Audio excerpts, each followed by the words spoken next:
In this video, we're going to talk about the single spin. It's the most basic fundamental move you're going to learn on a drill team. It's going to look like this. Let's begin. So when I talk about a single spin, I want you to think about three parts of your arm: your elbow, your forearm, and your wrist.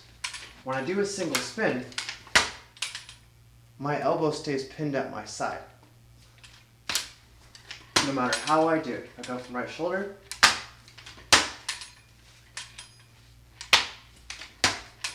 if I do a full dip, if I do a quarter dip, my elbow never ever moves away from my side. So if you're trying to spin like this, you're doing it wrong. A common mistake is to go all the way out there and to let it roll out. What you're doing is you're creating a lot of extra movement in your elbow, and that's bad.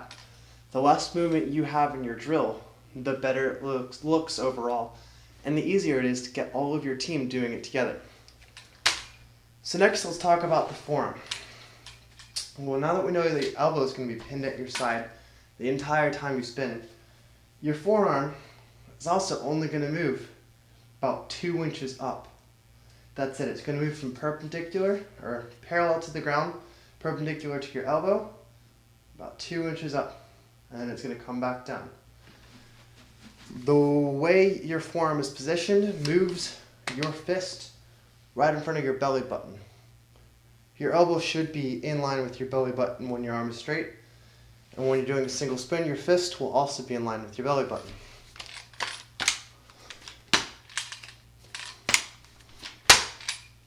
So now let's talk about the wrist. Your wrist is also doing a very small movement. It's going from up to around to back up. So, very slowly, here to here to here.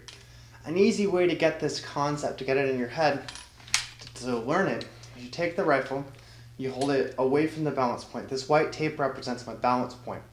When I do a dip, my hand is always away from the balance point, because that's going to give it automatic momentum.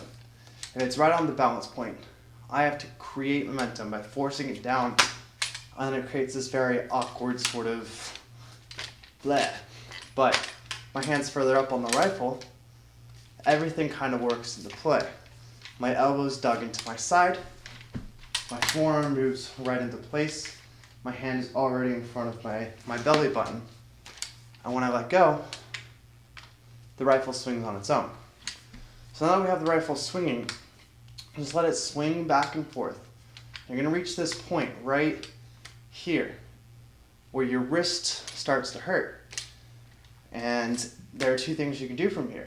You can, one, move your elbow out so that way you can turn the rifle more, which is bad because we already talked about how we want that elbow pinned. Or you can let go. And when you let go, you find this really awesome thing happens. The rifle just carries itself over. You did absolutely no work in the whole business.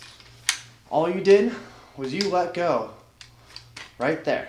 And the rifle was just like, hey, I'm going to take this. And that's how you get the idea of what your wrist is doing while you're single spinning.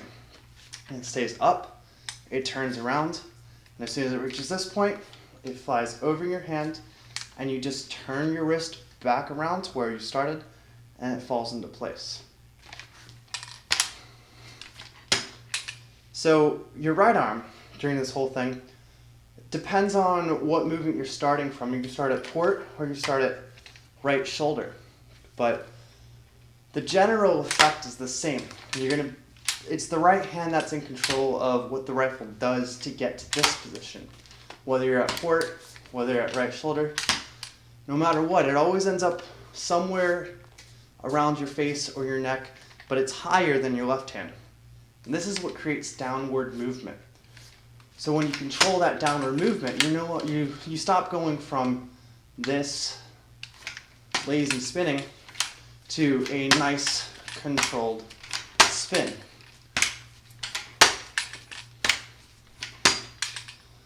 And how you stop it, you're not actually stopping it in front of your face. You're actually going to stop it a little bit to the left of your face. And that's because you need time to move that rifle in front of your face and stop the momentum. Because unless you're really, really strong, you're not going to be able to get that bam solid stop. You actually have to kind of create this illusion that you're making a solid stop by stopping it early and letting the rifle carry itself over in front of your face. So, and teams have different variations of it, so whatever your team is most comfortable with, that's what you should learn. Some teams will grab, some teams will V, some teams will do flat stops, some teams will do stops like that. It's all dependent on what your team wants to do, but all of the basic principles are the same, and all of it you just learned in the video. So I hope you enjoy your adventures in drilling. I hope you have a great time on your drill team, and happy drilling.